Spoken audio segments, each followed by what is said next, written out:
আবু হুরায়রা বসলেন, ঘরে যে বিবিকে জিজ্ঞেস করছেন আছে কিছু ঘরে খাওয়ার মতো?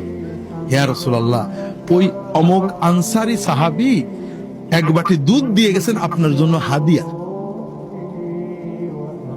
আবু হুরায়রা শুনেছে, শুনে খুব খুশি যে কিছু হয়তো পেটে যাবে।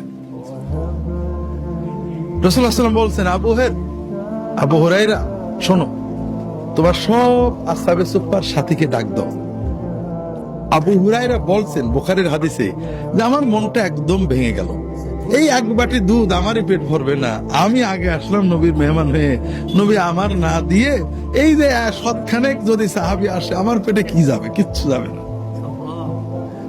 কি করব, যেহেতু রাসূলুল্লাহ সাল্লাল্লাহু আলাইহি ওয়াসাল্লাম হুকুম করে ফেলেছেন আর নবীর হুকুম না শুনে তো উপায় নেই, এই জন্য আমি গেলাম, সবাইকে ডাকলাম, সবাই আসলেন। রাসূলুল্লাহ সাল্লাল্লাহু আলাইহি ওয়াসাল্লাম দুধের বাটিটা আমার হাতে দিলেন, দিয়ে বললেন যে একজন একজন করে খাওয়াও। আমার তো বুক ফেটে যাচ্ছে যে আমার বন্ধু বোধহয় কিছুই থাকবে না। তা আমি একজনকে দিলাম, খাইলো, ফেরত দিল। আরেকজনের দিলাম, খাইলো, আমার কাছে আবার বাটিটা ফিরিয়ে দিল, তো দুধ আর কমে না।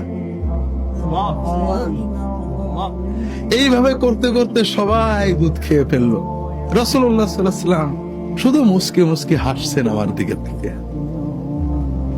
শেষে সবাই খেয়ে চলে গেল। রাসূলুল্লাহ বললেন, আবু হুরায়রা এখন তো বাকি থাকলাম তুমি আর আমি, তো তুমি খেয়ে নাও আগে, এরপর আমি খাবো।